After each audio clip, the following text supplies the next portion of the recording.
Hello! Hello! So we are looking at more of a mommy car today, actually. It is the 2022 Honda Passport TrailSport. Does that sound like a cool name, Passport TrailSport? No, sounds redundant. Sounds redundant because too many sports.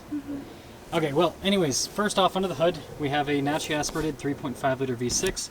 Goes through a 9-speed automatic transmission, good for 280 horsepower, 262 pound-feet of torque. I've been averaging like 24 miles per gallon Nice. with this. And then this is similar in size to the 4Runner. It's like shorter, but like in terms of the dimensions, it's somewhat similar Okay. in size. But do you feel like that's pretty decent fuel economy for the size of SUV? Yeah. Oh, I feel like it is. But I can get 24 on average, even. Is that highway or going around town? That's just, yeah, that's both combined. That's what I've been Combined. averaging. Not terrible. Better Okay. than the TRX.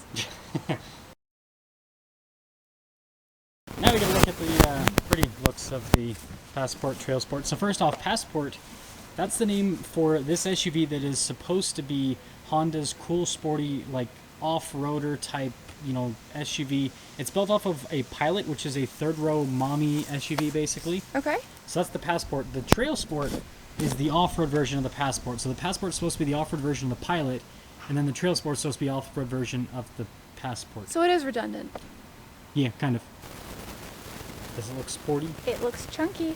Chunky? I don't know that Does it- people that look chunky look sporty. But it has sport 2 times, so are those tailpipes at least somewhat sporty for the 2 sports in the name? I don't think I would notice the 2 sports in the name. Unless I was passenger and I was really bored. That's funny. Okay, so here's the backseat area, which is pretty cool because, well, we have the sunshade for the rear passengers. And I then you like guys can see padding right there with some nice contrast stitching. And look, it's pretty spacious. Yeah. Yeah, I think it's nice that you can probably lean the chair back a little bit and not having... That's what that little thing's for. Yeah, but and not having another row behind you means that you can do it without, like, squealing Oh, yeah. coming from the back. Yeah, I mean, it looks like someone sat here. I'm guessing it was probably you. Yeah, yes. Well, my tripod, I think. Isn't that the stitching in, like, almost everything is, like, an orange-red? Yeah, kind of. Kind of nowadays. So it's just, like, a orange sherbet. It's sherbet.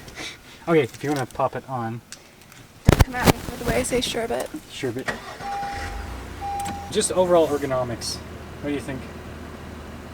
When you say ergonomics, it reminds me of like the psychology of technology, of like how we interact with things, and that's just going to bring me back to my college days, and I'm not going to answer your question. I get distracted. There's a green econ button. Yeah, for better fuel economy. I feel like that should just be built in. I like that this is low. Whoa, let's go! I don't like this. Buttons! I already struggle with like when they introduce the start-stop button because it's not like, Yeah. And then they introduced the park button, and it was like, okay, fine, but this sucks. Oh, won't really do anything because your foot's on the brake. It sucks, man. Backup camera. We're doing some off-roading today because we're getting off of the front yard and going Lawn. onto the Going street. Boom! Look at this! You're officially getting used to off-roading. Yeah. Boom! There you go. Now you're a professional off-roader. Professional button pusher. We can call you Ken Block now. He's a rally racer. He lives here in Utah. Okay. It's rally racing. We'll talk about this later. Oh, do you want me to go that way? Oh yeah, sure. That'll work. Let's see how much pickup this vehicle has, It's an SUV, not a pickup truck. How much pickup? You know what I meant. I do. Just gotta pay attention to the road. I don't have money. Ask me questions. I have nothing to say. I don't like this.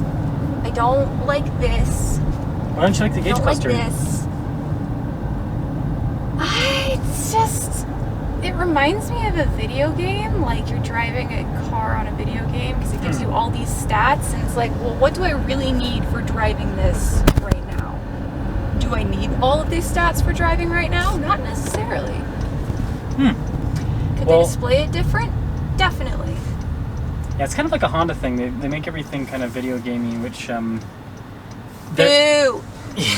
yeah, exactly. But I mean, again, they're like. Hey, this is deep. Yeah, this is like one of the biggest center consoles in like an SUV in this segment. Only bonus of this vehicle. Oh my goodness. Do you have another bonus? Yeah, it's got sport 2 times the name. Passport TrailSport.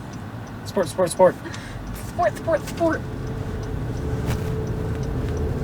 Floor it. I am flooring it.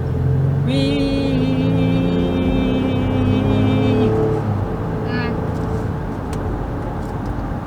Hey, this is like the same speed as the 4Runner. That's fair. I like the 4Runner better.